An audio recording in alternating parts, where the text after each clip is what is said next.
अस्सलाम वालेकुम नाज़रीन, मैं हूँ आपका होस्ट हाफिज़ अब्दुल्ला और आप देख रहे हैं पॉलिसी क्लैश। तो नाज़रीन, मेरी आप सब लोगों से पहले गुजारिश है कि चैनल को लाइक शेयर सब्सक्राइब लाजमी कीजिएगा और बेल आइकन लाजमी प्रेस कीजिएगा ताकि आप तक हमारी वीडियो सबसे पहले पहुँचे। तो नाज़रीन, बात हो रही थी हामिद मीर की। हामिद मीर एक शो में बैठे हुए थे, वहाँ पर उसे कुछ सवाल जवाब किए गए और मैंने ख़ुद भी सवाल किए हैं उनसे, आपको साथ साथ स्क्रीन पर शो होंगे। वो सवाल कुछ ऐसे थे और जवाब उनके ये थे कि वो कह रहे थे कि अगर इमरान खान चाहे तो बाहर आ सकते हैं। कहते इस पर नो डाउट है, जिस तरह नवाज शरीफ बाहर आ गया था जब वो जेल गए थे, इस तरह इमरान खान भी बाहर आ सकते हैं। आइए कुछ रिमार्क्स उनके सुनते हैं, कुछ सवालों के जवाब जलसों के हवाले से सारे उन्होंने दिए। आइए पहले वो सुनते हैं, आपको पूरी टॉक शो सुनाता हूँ, फिर इस पर डिटेल में बात करते हैं।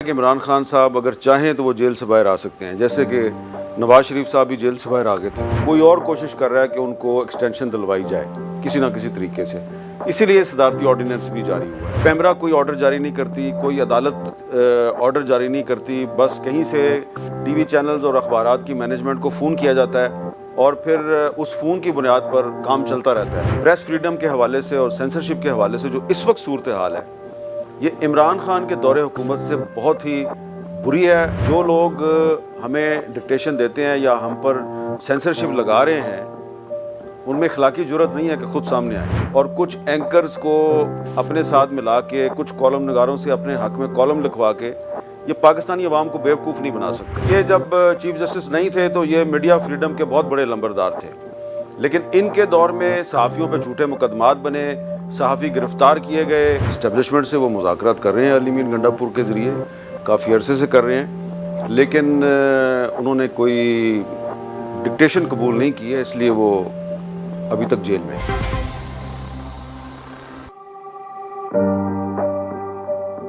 जो बिलावल भुट्टो जरदारी साहब की तकरीर है Sindh high court bar association में, उसके मुताबिक तो वो कहते हैं जी कि ये हमारा चार्टर ऑफ डेमोक्रेसी का एजेंडा है और हमारे 2024 के इलेक्शन के मैनिफेस्टो का भी हिस्सा है और मुस्लिम लीग नून भी यही चाहती है। तो फ़िलहाल तो वो यही क्लेम कर रहे हैं कि ये हमारा अपना एजेंडा है। फ़िलहाल तो हुकूमत ने ये ऐलान किया कि हम इस पर अमल दरामद नहीं करेंगे। तो ज़ाहिर बात है वो अगर अमल दरामद नहीं करेंगे तो अगर मंसूर अली शाह साहब चीफ जस्टिस बन जाते हैं तो वो फिर कोई तौहीन अदालत की कार्रवाई करते हैं तो फिर हुकूमत के लिए ख़तरात हो सकते हैं।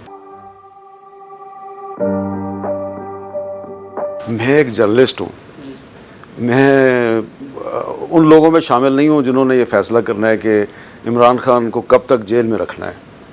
तो जिन्होंने उसको जेल में रखना है, ये सवाल आपको उनसे करना चाहिए। ये पाकिस्तान की अगर आप अदालती तारीख देखें तो जुडिशरी जो है वो हमेशा से तकसीम ही रही है और इस वक्त जो आपको तकसीम नज़र आ रही है, ये दरअसल आपकी पूरी सोसाइटी में जो एक पोलराइजेशन है ये उसकी अक्कासी करती है। और एक तरफ काजी फाइज़ साहब हैं, दूसरी तरफ मंसूर अली शाह साहब हैं। काजी फाइज़ साहब को हुकूमत सपोर्ट कर रही है, मंसूर अली शाह साहब को अपोजिशन सपोर्ट कर रही है। तो ये ऐसा लगता है कि सिर्फ सुप्रीम कोर्ट नहीं बल्कि जो हाई कोर्ट्स के जजेज़ हैं वो भी सियासी बुनियादों पे तकसीम हो चुके हैं, जो कि एक बहुत ही अफसोसनाक बात है।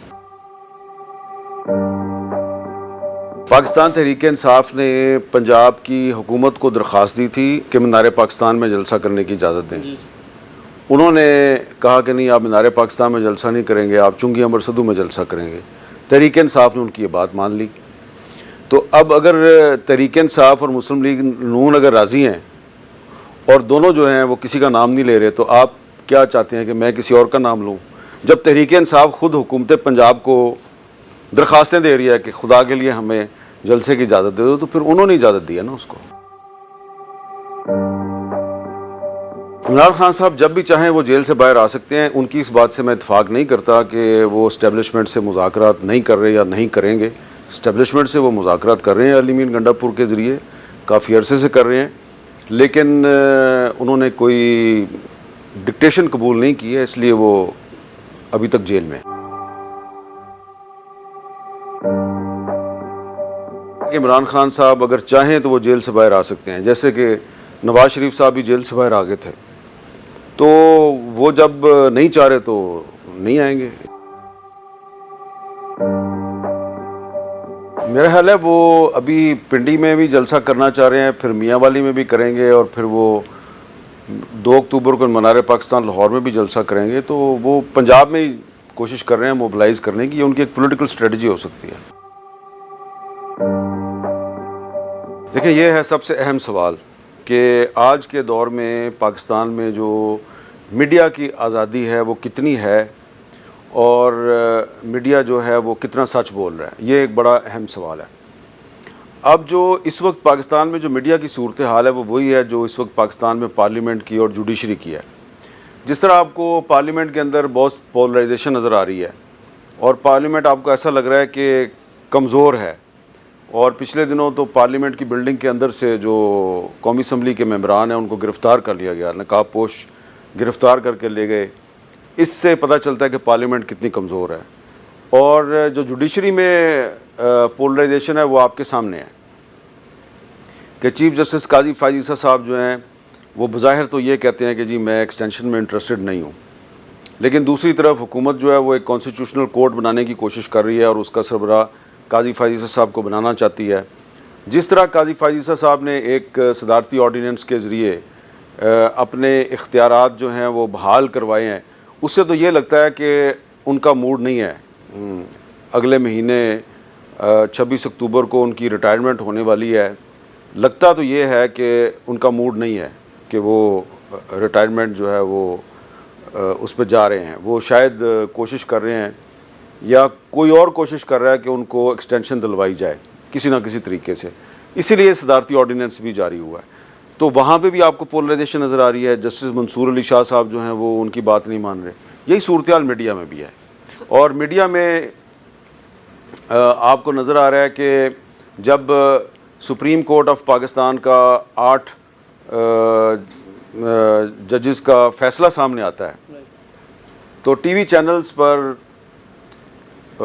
वो सहाफ़ी जो हैं वो ये ऐलान करते हैं कि इस फ़ैसले पे अमल दरामद नहीं होगा, जिनके बारे में सबको पता है कि ये किसके तर्जुमान है। तो उसके बाद फिर शाम को जो हुकूमत है वो भी यही कहती है कि इस फ़ैसले पे अमल दरामद नहीं होगा। तो अब इसमें आप देखें कि जब इमरान खान साहब की हुकूमत थी तो उस वक्त भी हम यही कहते थे कि आइन और कानून पे अमल दरामद होना चाहिए। उस वक्त जब पैमरा ने नवाज़ शरीफ साहब के इंटरव्यूज़ पर पाबंदी लगाई थी तो हमने उसकी मुखालफत की थी। अब शहबाज शरीफ साहब की हुकूमत है, अब इमरान खान की तस्वीर या उनका क्लिप चलाने पर या उनकी तस्वीर दिखाने पर या उनका बयान चलाने पर पाबंदी है, हम उसकी भी मुखालफत कर रहे हैं। लेकिन एक फ़र्क है कि इमरान खान के दौरे हुकूमत में ये जो पाबंदियाँ थीं ये पैमरा के ज़रिए लगाई जाती थीं और बाकायदा एक पैमरा एक ऑर्डर जारी करती थी और फिर हम उस ऑर्डर को कभी इस्लामाबाद हाई कोर्ट में कभी कहीं पर चैलेंज करते थे। तो जो कुछ भी होता था वो ब्लैक एंड वाइट में हमारे सामने होता था। इस दौर में जो पाबंदियां हैं, जो सेंसरशिप है, ये गैर एलानिया है। पैमरा कोई ऑर्डर जारी नहीं करती, कोई अदालत ऑर्डर जारी नहीं करती, बस कहीं से टीवी चैनल्स और अखबारात की मैनेजमेंट को फ़ोन किया जाता है और फिर उस फ़ोन की बुनियाद पर काम चलता रहता है। अब इमरान खान की तस्वीर या उनका क्लिप जो है वो आप कोई टीवी चैनल नहीं दिखाता, इस बारे में पैमरा को कोई ऑर्डर मौजूद नहीं है। और जब हम कहते हैं जी कि ये एक गैर आइनी इक़दाम है और हमें डिक्टेशन कबूल नहीं करनी चाहिए, तो कहा जाता है जी कि ये जो है ये पीटीआई के हामी हैं, जबकि मैं वो साफ़ी हूँ जिस पर पीटीआई के दौरे हुकूमत में 9 महीने की पाबंदी रही थी। तो इस लिहाज से देखा जाए तो ये जो इस वक्त जो हो रहा है पाकिस्तान में, जो प्रेस फ्रीडम के हवाले से और सेंसरशिप के हवाले से जो इस वक्त सूरत हाल है, ये इमरान खान के दौरे हुकूमत से बहुत ही बुरी है। और कंपेयर करें अगर आप, तो उस वक्त हमें पता था कि पैमरा जो है उसके ज़रिए हम पे प्रेशर डलवाया जाता है, सेंसरशिप लगवाई जाती है। अब पैमरा का कोई ऑर्डर ही नहीं आता और एक नामालूम फ़ोन कॉल जो है उस पर मीडिया जो है उसको डिक्टेट किया जाता है। तो इसका क्या मतलब है? इसका मतलब ये है कि जो लोग हमें डिक्टेशन देते हैं या हम पर सेंसरशिप लगा रहे हैं उनमें अखलाकी जुर्रत नहीं है कि ख़ुद सामने आए। तो पहले वो पैमरा को इस्तेमाल करते थे, अब वो टीवी चैनल्स और अखबारात के मालकान को इस्तेमाल करते हैं और उनको ये समझ नहीं आ रही कि ये दुनिया जो है वो तब्दील हो रही है और इस तब्दील होती हुई दुनिया में ये अखबारात की हेडलाइंस को तब्दील करवा के, टीवी चैनल्स की हेडलाइंस को तब्दील करवा के और कुछ एंकर्स को अपने साथ मिला के कुछ कॉलम नगारों से अपने हक़ में कॉलम लिखवा के ये पाकिस्तानी अवाम को बेवकूफ़ नहीं बना सकते। क्योंकि अब अगर मैं टीवी चैनल की स्क्रीन पर आकर मैं झूठ बोलना शुरू कर दूं तो पब्लिक बेवकूफ़ तो नहीं है, उसको फ़ौरन समझ आ जाएगी ये हामिद मीर जो है ना, इसने कहीं ना कहीं अपना काम फिट कर लिया है, इसलिए अब ये हमारे साथ गलत बयानी कर रहा है। तो जो लोग इस वक्त मीडिया पे आके और हुकूमत के गैर आइनी इक़दामात और सेंसरशिप की इनडायरेक्ट सपोर्ट करते हैं, उनको पता है, अच्छी तरह पता है कि वो गलत काम कर रहे हैं। लेकिन वो ये गलत काम क्यों करते हैं? इसलिए करते हैं कि उनके कुछ मुफादात हैं।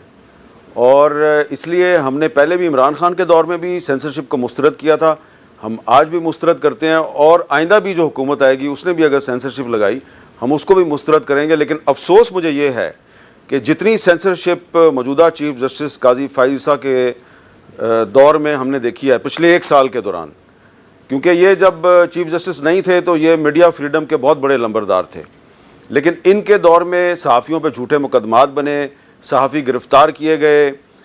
इनको अच्छी तरह पता है कि कौन किस तरीके से हम पे सेंसरशिप लगाता है। वो बिल्कुल अपना खामोशी से काम कर रहे हैं, बल्कि उल्टा वो अब इल्ज़ाम लगाते हैं कि जो मीडिया के लोग जो हैं, रिपोर्टर्स हैं, ये बिके हुए लोग हैं। अब इन्होंने वही ज़ुबान बोलनी शुरू कर दी है जो एक ज़माने में इनके ख़िलाफ़ जो लोग रेफरेंस लेके आए थे, वो लोग जो ज़ुबान बोलते थे, अब वही ज़ुबान काजी फाइज ईसा साहब बोल रहे हैं। तो कोई बात नहीं, हमने इससे भी बुरा। उम्मीद करता हूँ कि आपको ये वीडियो पसंद आई होगी। अगर वीडियो पसंद आई तो यार वीडियो को लाइक, चैनल को सब्सक्राइब लाजमी कीजिएगा और बेल आइकन लाजमी प्रेस कीजिएगा। और इसी तरह के कंटेंट देखने के लिए भाईजान हमारे साथ जुड़े रहिएगा। तब तक हाफिज़ अब्दुल्ला को इजाज़त दीजिए। अल्लाह हाफिज़।